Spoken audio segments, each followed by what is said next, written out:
Hi, welcome. My name is Michelle Kennedy, and I am the transition coordinator and social worker here at the Diabetes Center at the Marion DeGowan Diabetes Center at CHOC in Newport. And hello, everyone. I am Samantha Markovitz. I'm a national board certified health and wellness coach and the supervisor of health and wellness initiatives here at the Mary and Dick Allen Diabetes Center at Hoag Hospital. We want to let you know that this education series is brought to you by our team at CHOC and our partner team at Hoag. And we are so excited to be working with CHOC to present the Transition Education Series in support of the big move from pediatric endocrinology care to adult care, and along with all of the growth and personal development that comes along with this stage of life, especially when you're living with type 1 diabetes. So we are very excited to be talking about taking T1D to university today. Looking ahead at sort of what we're going to talk about over the next hour or so, we want to touch on scholarships available for those of you students with type 1 diabetes, college students, looking at disability services offices, campus life, what does that mean as someone with type 1 diabetes, being prepared, how can you be prepared as a student, whether you're living on or off campus, and also sort of the self-advocacy piece and social life at college. So looking at scholarships, there are so many different scholarships that are offered to incoming and current college students with type 1 diabetes. I don't know that everyone is aware of that, but there's a good number of scholarships available. Most applications with letters of recommendation are typically due in the spring/early summer. But there are a few that do accept applications year round, depending on when you're starting school, whether it's in the fall or the spring. So looking at some of that eligibility criteria, some scholarships have specific criteria, whether it's athletics, area of study, incoming freshmen only, acceptance at a four-year college or university. There's so many different specific criteria that different scholarships state. So make sure that you're paying close attention to that specific scholarships criteria listed before you apply to make sure that it is applicable to you. Something to note is that not all scholarships are specific to type 1 diabetes. So you might actually be eligible for many scholarships that just sort of speak to a chronic condition or as it would be stated, disability, and that you may be eligible for talking about type 1 diabetes in your application. There is also something called the Diabetes Scholars Application, which is a really nice way to apply, put your information in this one application, and you can apply to many different scholarships sort of at one time. It takes all the things that make you living with type 1 diabetes, and it finds scholarships that you would match, and it sort of submits your application for you. Almost like a common app for diabetes scholarships, right, Michelle? Yes, exactly. I also thought it might be worth noting, chronic illness, disability, lifelong condition, those are all potential keywords that you might find in a scholarship that someone with type 1 diabetes might be eligible for. Also, things that we don't always think about, maybe invisible illness could be another key phrase.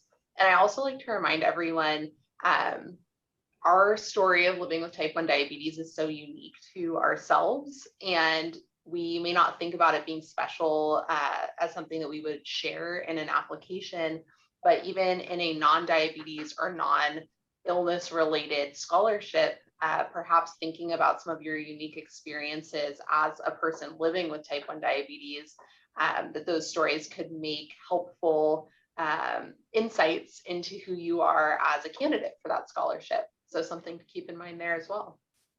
You have many opportunities to get creative in applying for just some extra funding to help with your college journey. This is one example. of a scholarship that typically is available each year. It was this year, hoping it will be again next year, but this is one example called from the Night Scout Foundation. They have pretty specific criteria for their scholarship. Some scholarships have very specific criteria, some are not as specific. Theirs includes having a diagnosis of type 1 diabetes in particular. It also includes being admitted to either a 2 or 4-year degree program. So it's not specific to one or the other. Having the minimum GPA of 2.5, being officially enrolled in school by July 1st, having an interest in STEM, as well as using one of the do-it-yourself technologies supported by the Night Scout Foundation for managing type 1 diabetes. And if you're interested in what those do-it-yourself technologies are, you can certainly go and learn more about them at the Night Scout Foundation website. But this is one example. Another example of a scholarship that is out there that is available is the Auger and Auger Disabled Scholar Award. This one is actually accepting applications sort of year-round, just throughout the year. So there's a little bit more flexibility with application timing. And a little bit less sort of stringent criteria for this scholarship. They have different essay topics that they would like to hear about from you, talking about a time in your life when you've overcome your disability. In this case, you would talk about type 1 diabetes, as well as what you've learned from living with type 1 diabetes. The requirements are you can be either a graduating high school senior with an acceptance going into an accredited school, or you could be already an undergraduate student. So you don't need to just be an incoming freshman. Minimum GPA 2.8 and submit an unofficial copy of your transcript. So scholarship criteria vary, they differ based on the scholarship, the funding source that is offering that scholarship. So this is just another example of what's out there. This is a great example of an opportunity where you can showcase your life experience with type 1 diabetes for a scholarship that's not specific to diabetes, like you were saying. So definitely worth examining. And like you said, important to note within all of those different pieces that you're looking at when you're applying for a scholarship, whether this is something where maybe you can apply for it again. Is it a renewable source of funds, or something that you have to be incoming freshman, or something that you can come back to?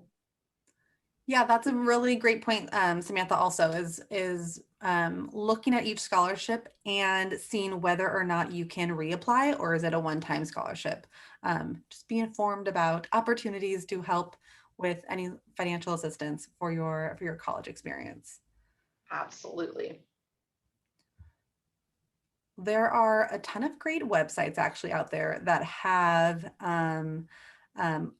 a bunch of different scholarship information or links different scholarships on sort of one site. One of them is one in particular is Beyond Type 1. It lives on the Beyond Type 1 site. It's a part of their program now. The Diabetes Scholars application, which we talked about, Samantha mentioned, is like the common app of scholarships. You sort of complete this one application, and it can then be submitted to several different scholarships that you would potentially be eligible for. So it's sort of an easy way to fill out an application once and be considered potentially for many different scholarships. The College Diabetes Network is also a really great resource. On this link, they have a list of scholarships, and they're identified based on region, based on whether or not they have like athletics specific criteria. Some are national, some are local. That's a really great resource. Another is Scholarships 360, sort of similar to College Diabetes Network. It sort of is just a hub of all the different scholarships that are out there for people with type 1 diabetes going into college who are already in college. And then lastly, there's a resource called Scholly, which is sort of a scholarship matching platform. There are fees associated with it, as you can see on the slide. But if you're looking for more support and more information on scholarships out there, it may be something that you might look into taking advantage of. So moving on to the disability services section of college and going to college with type 1 diabetes. So what is a disability services office? It's an office that is at most colleges across the country in the United States. And the purpose is really to provide equitable access to educational services and activities to students at that school. You may want to apply because you may be eligible to receive services to help support your learning and your success as a student with type 1 diabetes.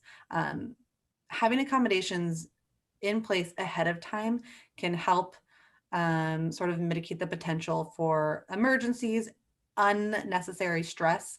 For instance, if you go low in the middle of an exam and need to leave the room to treat your low, or even stop the exam and rustle through your bag to treat your low, having accommodations in place ahead of time with the accommodation of needing extra exam time or needing time to treat your blood sugar fluctuations, knowing that that's already taken care of can help sort of decrease the stress in that stressful moment.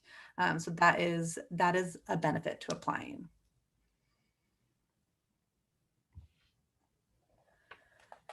So thinking about disability, the word disability and type 1 diabetes, many people don't think about the Disability Services Office as being something for them, a resource for them, those who have type 1 diabetes. And to provide a little bit of background of where that comes from, the Rehabilitation Act of 1973, particularly in Section 504, this is a quote from the American Diabetes Association on their website that explains this a little bit more. That students who are covered who have a disability defined as a physical or mental impairment that substantially limits one or more major life activities. Major life activities can include the functioning of major bodily systems, such as the endocrine system. And I think it's really nice that the American Diabetes Association states on their site that diabetes, by its very definition, limits the functioning of the endocrine system. So I want to just emphasize that you do not need to have any sort of issues with learning in order to be protected by Section 504. To have accommodations in college, they're not special education, they're not an IEP, they're just accommodations to help you succeed in class and otherwise, really, should anything sort of happen with diabetes that could prevent the success that you might have otherwise. Absolutely. Oh, sorry. Go ahead, Michelle. I wanted also just to mention that I know that patients that I see, many of them have 504 plans in high school. And so a way to think about this is that this is the college version. I think to have your 504 plan in college, it takes just a little bit of initiative, like applying on your own to the Disability Services Office at your school and asking the questions that you want to ask. And also taking initiative to be an advocate for yourself when talking with teachers and in roommates and things. And we'll talk about that in just a few moments. Sorry, This Samantha. is such an important topic. I'm so glad that you pulled that quote from the ADA site, where people can see like where it is in the law that it specifically indicates that this would be relevant to people with type 1 diabetes. There can be a lot of complicated emotions for people around referring to oneself as disabled or having a disability. And I just think it's important to acknowledge that's okay if you have some mixed feelings about that. And I think sometimes that can deter people from pursuing these equitable opportunities that they're entitled to under the law because of how they feel about the word disabled or disability or their relationship with it. So it's definitely a topic worth digging into, perhaps on another occasion. But I just really wanted to underscore that in this type of situation, the phrasing or categorization is here to protect your rights to reasonable accommodations, like Michelle was saying. These are all things that you're entitled to in the school setting. and are here to give you what you need to mitigate those difficulties that could come up as a student with living with type 1 diabetes. And certainly, as it's stated here on the slide, your decision to pursue these services through the office on your campus, this is not a situation where if you take it, it means someone else can't have it. Each individually qualified student is able to access these services. So please definitely consider how you can benefit from this in a way that will help make your college experience well-rounded and hopefully keep you focused on the things you're there to do and not have to worry so much about the stressors that can come along with diabetes. Yeah, perfectly said, Samantha. It's an extra resource, it's an extra layer of support for you to take advantage of if you would like to, and we are here to sort of tell you the benefits of doing so. So getting into like a little bit of the weeds of requesting accommodations, some things that are typically requested are priority registration for classes, having a mini fridge in the dorm if you don't have one already. Sometimes if you have several roommates, you may want to request your own mini fridge for your insulin. Also, the ability to have glucose and carbohydrates on hand in a testing environment or like in a lab environment where they would otherwise not be welcomed necessarily, and as well as requesting extra testing time in the event that you have a low or high blood sugar or anything that is sort of keeping you from being able to fully be attentive and focused on your exam. You can apply by typically going online to your school's website. The Disability Services Office at your school might not be called a Disability Services Office. It might have a different name, Disability Resources Office or something.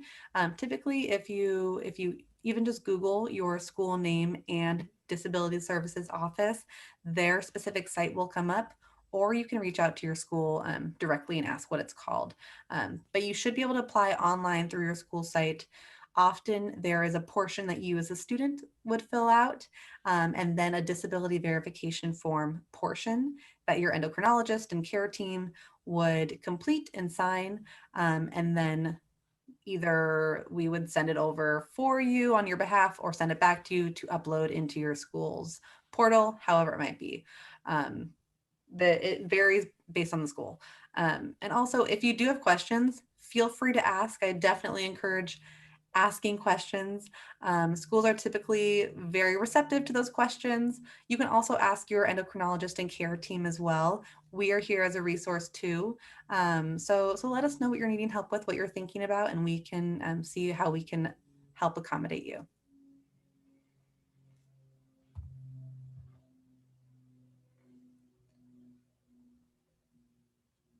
All right, sorry, I'm accessing the slide remotely,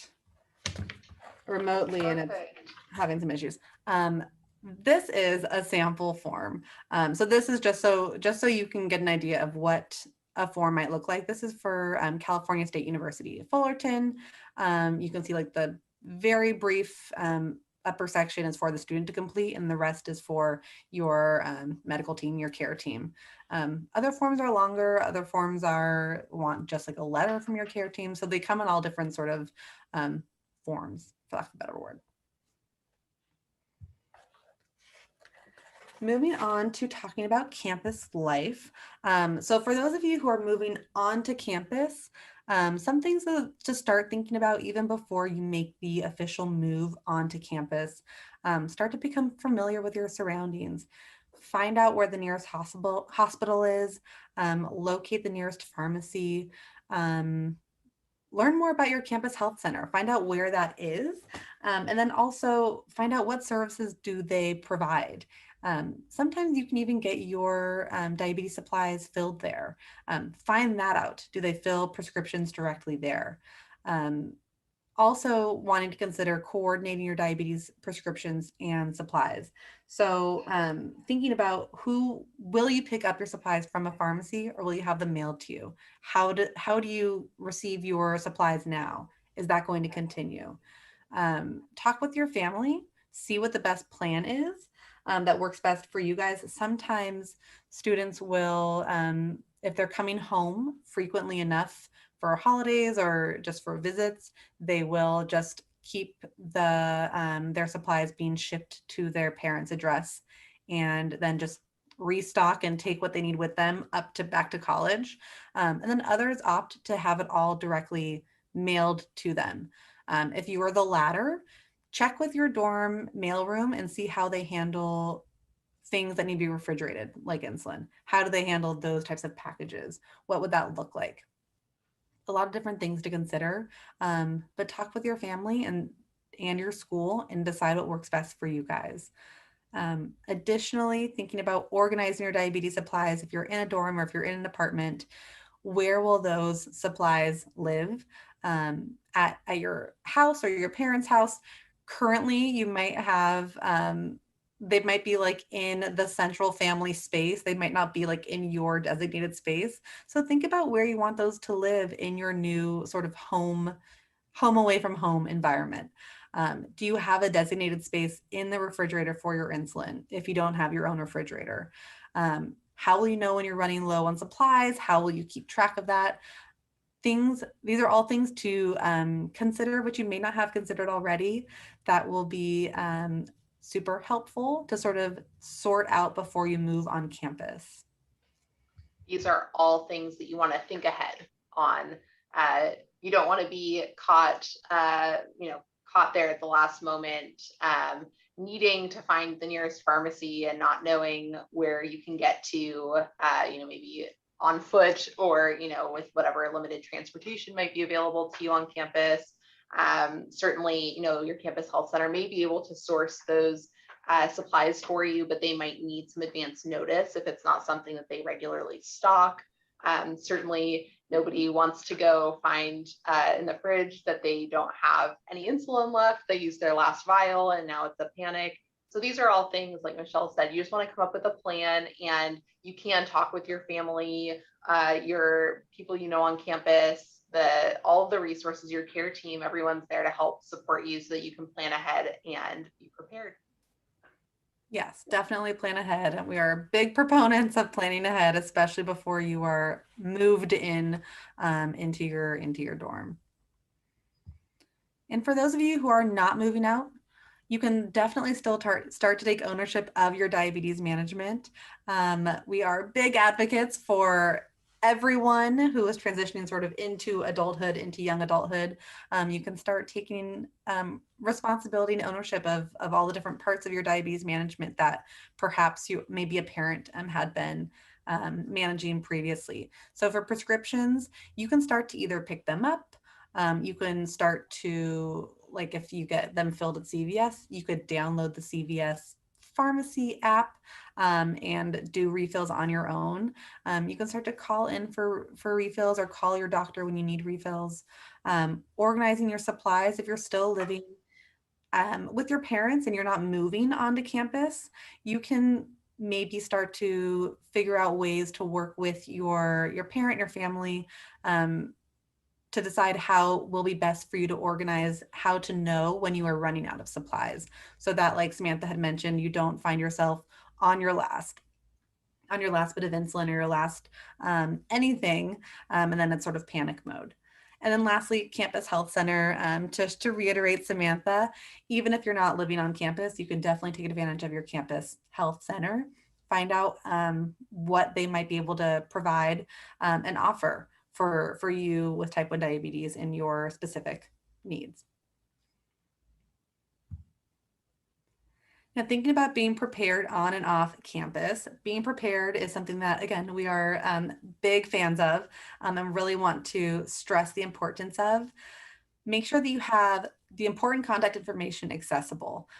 So the phone number of a parent or a guardian, and an emergency contact if that's a different person, your nearest emergency department, hospital information, like address, knowing where that is, having the nearest urgent care contact information on you, as well as your pharmacy phone number, just to have handy.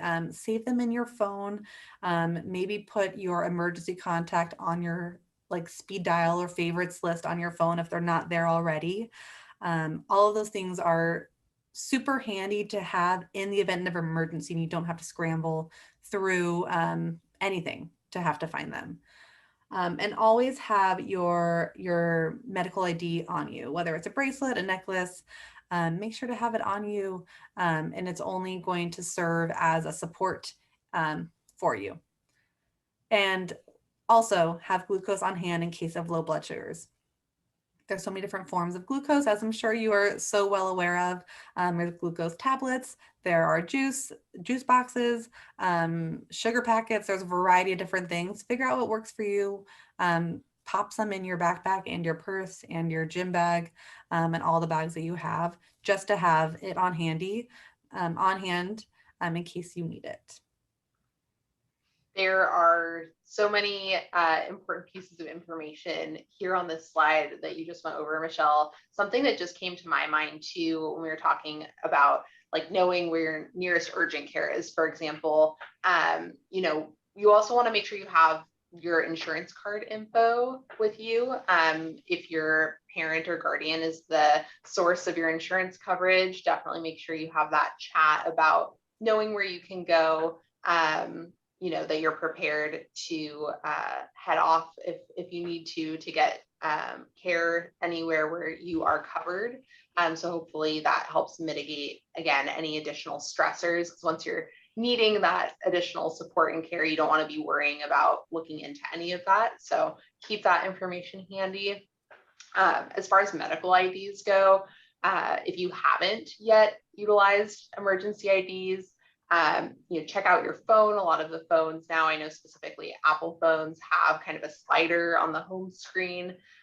Check out and see if that's something that you can get set up in case of an emergency. Medical IDs, bracelets, like Michelle said, necklaces. You can get sliders for your shoelaces. There's a million different ways that you can carry that information on your person. And if you're not used to doing that, now is a great time. Don't wait till you go away to school, get in the habit of wearing it. I have this cool slider on my watch band. I'm already wearing my watch, so it's really easy for me to just always have that with me.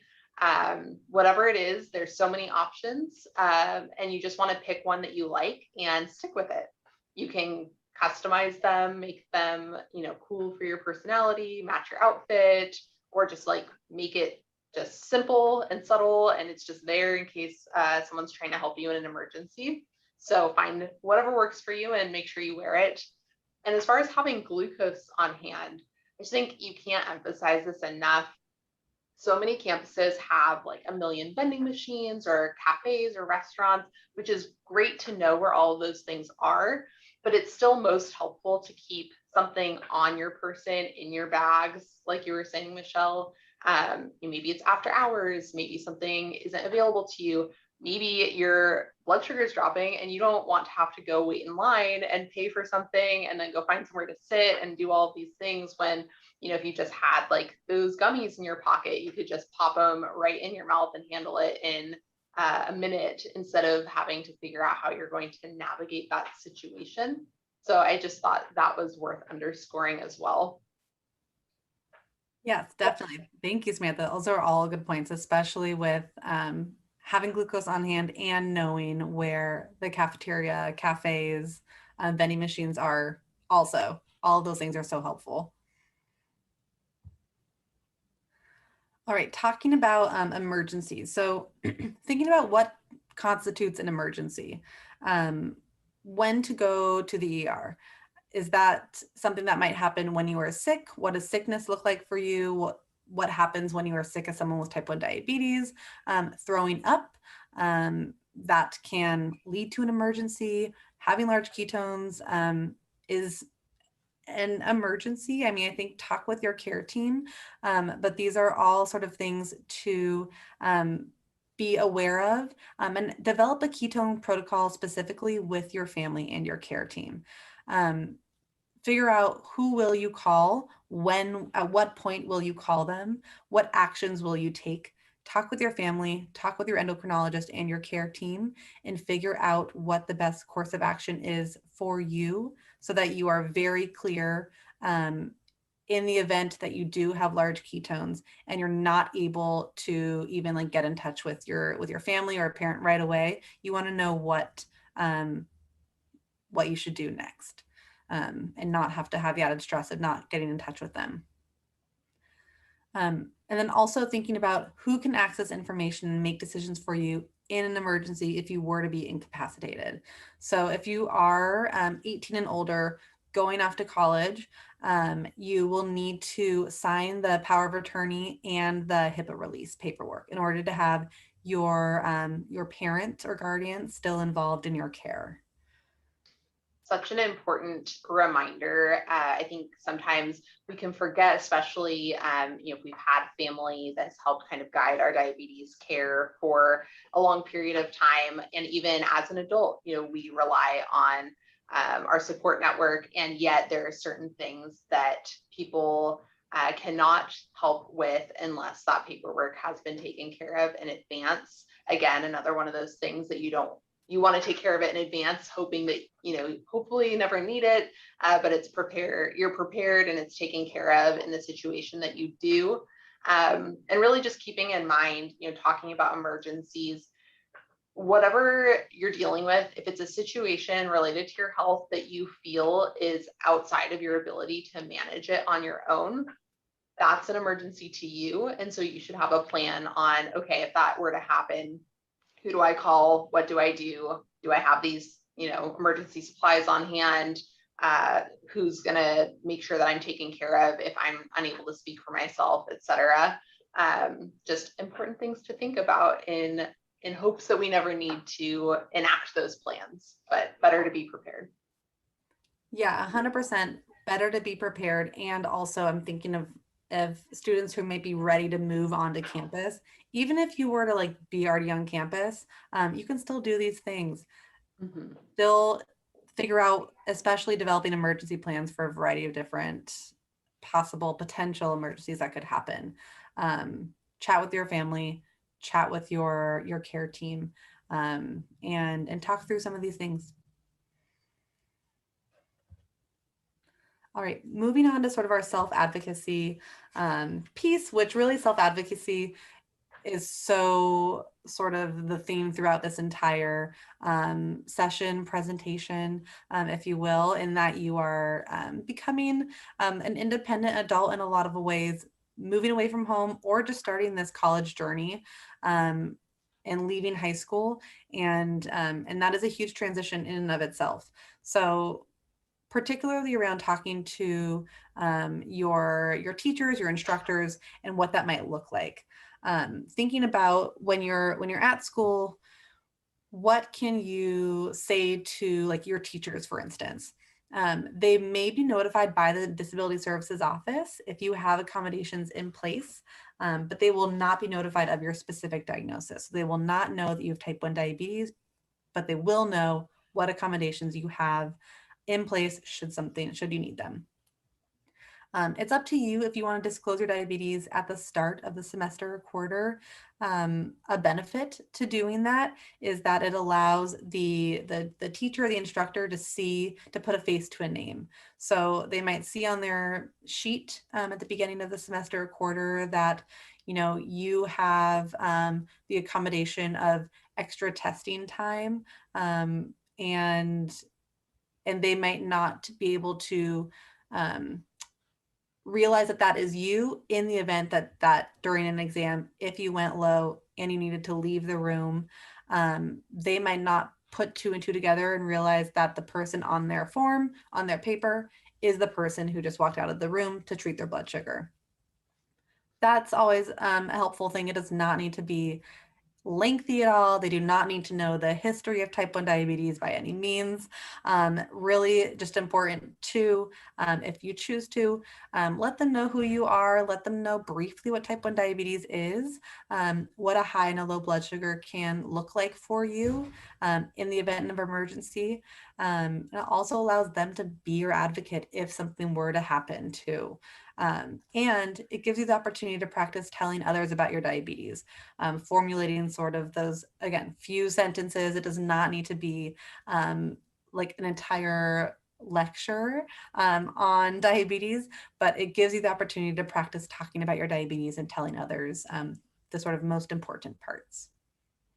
Absolutely. It is up to you how much info you want to disclose to your professors. And you can really weigh the situation. Maybe one professor you feel like you have more of a rapport and they're asking you questions and you feel comfortable answering them. So, maybe that conversation's longer versus, a professor where you're like, okay, I just feel like I need to just give you the brief points. You can really handle that up to your discretion, and feel it out. And I always like to say, as you're using your discretion and trying to figure out whether you're speaking with an instructor or someone else in your life, about your type 1 diabetes, the minimum amount of information is whatever covers the safety bit. I always default to the safety lecture, basically hey, I have type 1 diabetes, and this is a scenario that could happen for me. If this happens, then I'll need X, Y, and Z from you. Otherwise, don't worry about it. And, just know, I just want you to be aware, or whatever that brief conversation looks like. Like you said, Michelle, getting to know your professors, your teaching assistants, it's a good practice to get into. Just like an insider tip for all of our new college students here, you definitely want them to know who you are. It's good to get to know them, make a connection. You can maybe even end up deepening your learning, by going to their office hours and getting to know them better. And who knows, maybe in a couple years down the line, you'll be able to ask them for a letter of recommendation or something, all because you spoke with them about your type 1 diabetes and got to know them better right off the bat. So use it to your advantage. Yeah, I totally agree with that. Practicing talking to your professors about anything one-on-one is so helpful, and this could be like a nice little segue into practicing that to, again, deepen your understanding and learning of even just that topic, not related to diabetes, but to enrich your experience in their class also. That's an excellent point, Samantha. That's what it's all about, enriching your experience. Make the most of it while you're there. Yeah, totally. Also, talking about with roommates, to switch into a little bit of different gear with talking about your diabetes. So roommates, I would urge our even I would emphasize that maybe even a little bit more important than professors, because they are there with you. You reside in the same place throughout school. Talking with your roommates, I know, can feel awkward, can feel like anxiety leading up to, like, what do I say to this new person I'm just meeting on the first day of school? And some things to sort of think about. So giving them an overview of type 1 diabetes. Again, this does not need to be a seminar on type 1 and the history of your condition, but they do need to know sort of what type 1 diabetes is, and what a high and a low blood sugar are, and especially how to identify your symptoms of highs and lows, so that they can be there for you if something happens, if there is an emergency that happens. If there's several of them, if there's one other roommate, they will be the people you typically will be spending the most time with. And so it's super important that they're aware of what's going on and how to help you if you need it. You can let them know, definitely let them know where your diabetes supplies are located in your room, in your dorm, including glucagon, especially glucagon, and then how to administer glucagon. Again, I know that it can feel and sound intense, like you are sort of giving them this huge task. And it definitely is a task, but just like in the same way, if they were struggling with something, if they were sick and got the flu, you would be caring for them in a certain way as well. This is the same thing. Making sure they know where your diabetes supplies are, making sure they know where your glucagon is, how to use it, and then how and when to administer if needed. Again, you are not asking them to be your caregiver. They are not assuming the role of a parent at all. So wanting to make that very clear, that you can let them know you are still very much in control of your type 1 diabetes. You are not asking them to link up to your Dexcom on their phone so that they can follow your trends. You're just asking for them to know when there's an emergency and for them to step in. Thinking about when you could say this, I would definitely suggest doing it as soon as possible. A nice sort of natural way to bring the conversation up is when you are getting settled and unpacking your room and you are taking your diabetes supplies out and you're putting them in your very nicely organized, pre-planned area, and your insulin in your fridge, which you got through accommodations. And you can segue into, oh, these are my diabetes supplies, and let me tell you a little bit about them. That's a nice way to sort of segue into that conversation. And then highlight the safety piece. Always highlight the safety piece because that's the main purpose for sort of sharing this, as well as sharing a part of you too. But I definitely want to make sure the safety piece is addressed. This does not need to be a lengthy, like days long, hours long conversation by any means. But it does need to happen. So you can practice before you move away to college. You can practice with a friend. You can practice with a parent. You can practice with your care team for sure, and see if you're getting some of the main points that you would say to a roommate. Ask your care team, your endo, your CDE, what they might suggest. Absolutely. I think the nature of your relationship with your roommates can kind of shift how you decide to approach the subject. So, there's that bare minimum of information that they should have to be able to assist in an emergency. But hopefully, you hope that you have the kind of relationship where they can also be supportive of you and all the things that you are, and which is not just diabetes, but also includes having type 1 diabetes in your day to day life. Certainly, you can introduce more details over time. Start with that quick safety focused kind of explanation, if that's where it feels like a good place to start. And then if they want to learn more, or you feel like it would be helpful for them to learn more, you can always add a piece here and a piece there. So you don't have to feel too much pressure about it being an all or nothing type of situation. Also, please remember, you are not a burden. Your diabetes is not a burden in this roommate scenario. There's a give and take, a natural give and take among roommates, friends, anyone who spends time together. This is just one of those things that's going to come up in your specific living situation. And quite frankly, you hope that you're in a roommate situation where you guys can look out for each other. And this is just one way that your roommate can help look out for you, just like you're going to turn around and look out for them in whatever ways that they need it. This is also, I think, just something worth sliding in here, but college students tend to be a little snacky. So remember to talk to your roommates about which snacks and drinks are for everyone to share, and which items need to be left alone as part of keeping your emergency supplies available in case of an emergency. So definitely don't want to be grabbing the juice and find out that someone used it as a mixer last weekend and there's nothing left for you. So again, just coming up with that plan, figuring out where you're going to put everything and make sure that your roommates are aware of what those boundaries are. Yeah, I think that is an excellent point of including snacks, low snacks and supplies in with organizing your diabetes supplies in your dorm, and just maybe stash away some juices or something so that hungry roommates don't accidentally take things that you may really need when you have a low blood sugar. That's it. All right, the social life on campus piece, which I know is everyone's, it's very, very exciting and sort of long-awaited piece to talk about. But making sure ultimately, again, I think the theme throughout this whole session is to be prepared.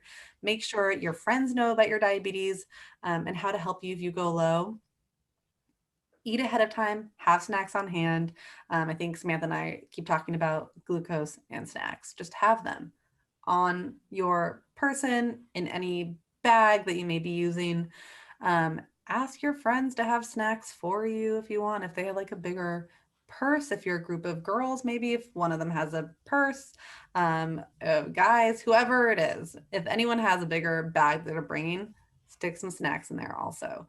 Pockets, stick the snacks in the pockets. Yes. Stick the snacks everywhere. Yes, everywhere you can. Get creative with it. It could be part of the activity, the social activity. Also being mindful of activities that you'll be doing. So if you're getting together with a group of friends, are you guys going dancing? Are you just walking around campus? Will you just be sitting and having a picnic? Know what's going to be happening, particularly when it involves exercise. If you are going to be going dancing, for instance, and you may be drinking and going dancing, take into consideration that exercise piece and how it affects your blood sugar, with the anticipation of you may very likely go low. And so the having carbohydrates, having snacks on hand is even more important. And again, wearing your medical ID, that cannot be expressed enough, especially if you are out and about, even if you're on campus at a social event, or if you're off campus. And if you have been drinking perhaps and you get separated from your group of friends, if you are not coherent and you are having an issue with a low, someone would be able to know what is going on by looking at your medical ID. And so that is where it's super important to wear that in the event that that might happen. Talking about drinking, when when you have low blood sugar, those symptoms can parallel the symptoms of drinking alcohol. So if you're drinking alcohol and have low blood sugar, the symptoms can all sort of get convoluted, and maybe feel the same. You may not have as much awareness of your low while you're drinking. Something to be aware of. If you're on a sensor, if you're on a Libre or a Dexcom, have your receiver on you. You can check that easily. Have your meter on you to check your blood sugar. Make sure to have glucose accessible. Again, if you're at a bar, make sure that there is a soda fountain nearby. Just be aware of your surroundings, and also always have glucose on you, even if it's like a little bottle of glucose tabs, if you have a small bag or in your pocket. For a serious low blood sugar while drinking, glucagon may not work. So something to be very mindful of. Your liver is busy filtering the alcohol, so the glucagon might not be effective, which is where glucose tabs, snacks, carbs all come in handy, is to put it lightly, become very, very important actually, during that point. Absolutely. You can even like keep some snacks back where you know you're going to be spending the night, whether it's your dorm or apartment, or if you're going to be with a friend or spending the night elsewhere. Again, cannot emphasize enough, like pack the snacks, make sure you've got plenty of glucose. And honestly, there's so many things to get involved in on campus. And I think we're covering like a lot of ground here with this slide. Like we're talking about everything from, you know, you're helping organize a walkathon to raise money for a philanthropy, and like you're going to be out in the sun all day, so you got to think about, okay, how am I keeping my insulin, you know, from cooking in the sun, and staying hydrated, and making sure that I have snacks because I don't think there's an organized meal until after the event or whatever it is. Which is certainly, you know, something that could be like a daytime event and totally not involve alcohol or anything else. And then, of course, on the other side of the spectrum, you know, things that may be like a little bit more involving these like other topics that maybe haven't been approached as much at this point in your care yet. So it's just really important to be prepared for whatever that scenario looks like, and don't let this keep you from getting involved. That's, like Michelle said, one of the most exciting things about being a college student is getting to try out lots of different activities, meet different people, go out different places. So just figure out what you need to do to take care of you so you can go enjoy that. And you can do all of the social things. You can do every single one if your body allows and your time allows. Just make sure you have glucose on hand. Make sure that your friends know about diabetes. Make sure you have your medical ID on you. Make sure you have snacks on hand. Just make sure you're prepared, and then they won't get, you know, your diabetes won't get in the way from you living your fullest college life. That's right.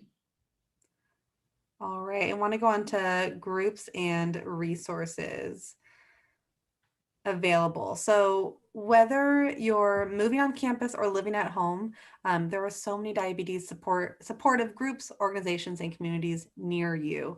I think COVID has brought a lot of groups online, which makes a lot of groups accessible. So even if you live in one place and you're going to college in another place, your hometown local group might still be available to you while you're away at school, because it may be virtual. Things to think about and to keep in mind. And Sam, do you want to talk about the other resources? I would love to. Thank you very much. So like Michelle said, you have so many resources and groups and different things. Keep in mind your family and friends and your home care team, they're always going to be a resource for you. So don't forget, you can reach out and ask them, or ask them for things or get support from them. And whether you are planning to move to campus or you're going to be living at home, it's important to look for ways to get plugged into a community, particularly the diabetes community, because it really is a unique experience living with type 1 diabetes. And we really benefit so much from being connected to people who get that experience and can like walk alongside us, share wisdom and experience, and just be there for you in that way. It's just really refreshing to have that connection with other students who get it, like these other additional concerns that you have because of living with type 1 diabetes. So if you're going to be going to school here in Orange County, or if you're going to be returning to Orange County on breaks when you're home from school, we here at the Diabetes Center would love to welcome you to the Herbert program for young adults with type 1 diabetes, offered through the Mary and Dick Allen Diabetes Center here at Hoag Hospital. We have monthly gatherings on the first Friday of every month, plus other educational and social opportunities for connection. And here at the Diabetes Center, we also offer type 1 diabetes support groups as well. So lots of opportunities, not just to connect with your peers, but also just get some of that additional support. JDRF, as listed here on the slide, it's a nationwide nonprofit that's focused on finding a cure for type 1 diabetes. They also offer lots of volunteer opportunities if you're looking to get involved in something, a lot of web resources. So reading more on some of these subjects that we've discussed here tonight, you could definitely check out their written resources.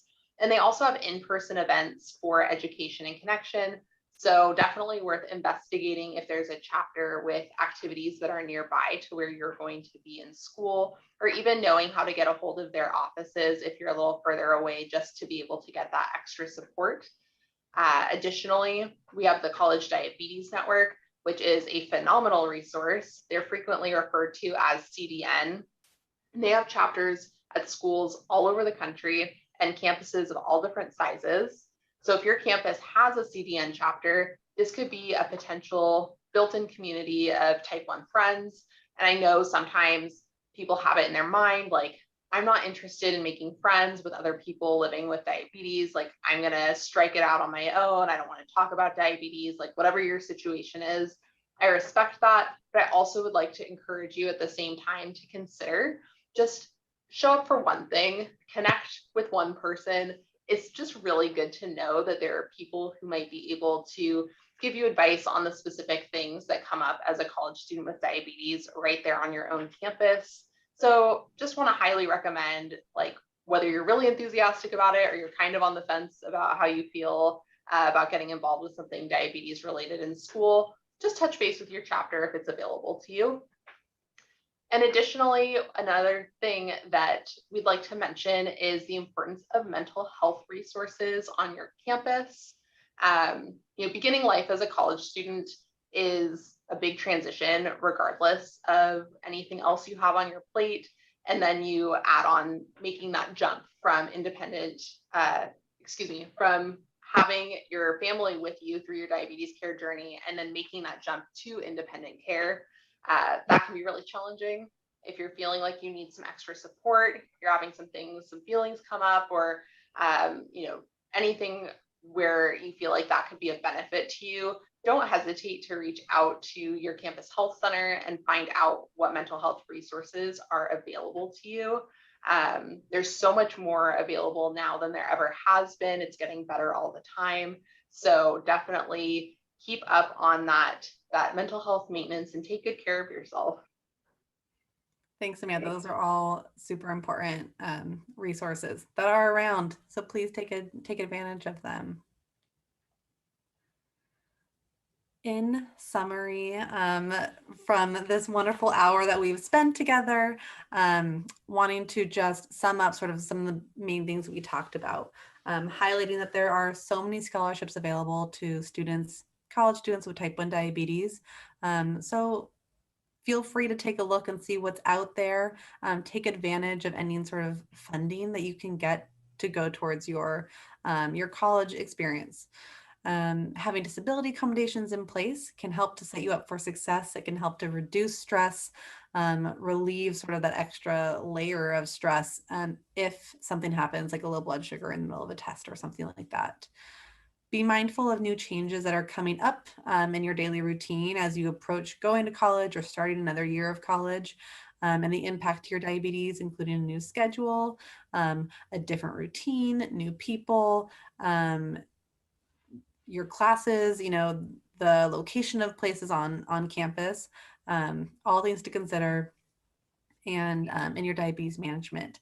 Keep low supplies on you, super, super important. Figure out what space you have available to stick low supplies in and just pack them on in, whether it's in your pocket, in your backpack, in your purse, whatever you have on you. Also keep your emergency contact numbers handy. Like Samantha had mentioned, have them on your home screen, or have them saved in your phone as on speed dial so that they're easily accessible. Ask for help or guidance when you need it, whether it's from us, whether it's from your care team, your endocrinologist, your CDE, your diabetes team, or your family, or your school, or your friends, or every single one of them. Ask for help when you need it. And lastly, just enjoy your time as a college student. This is a super unique and special time, and be prepared.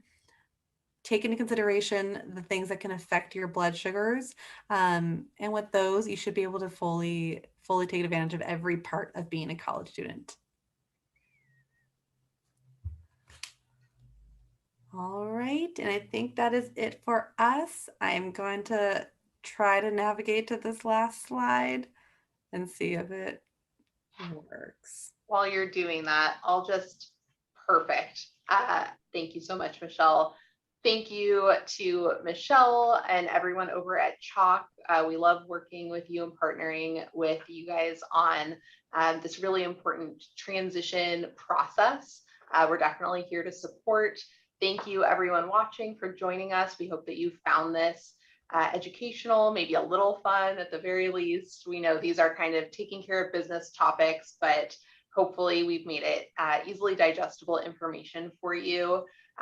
We really want to make sure that everyone feels prepared for this very joyful and exciting period of life that you're stepping into or moving through right now. We want to build resilience in you as you are navigating these new pieces of your journey in this next chapter. And we're really looking forward to welcoming you to our next presentation of the Transition Education Series, which will be coming up on August 25th. So save the date and more information to come on that soon.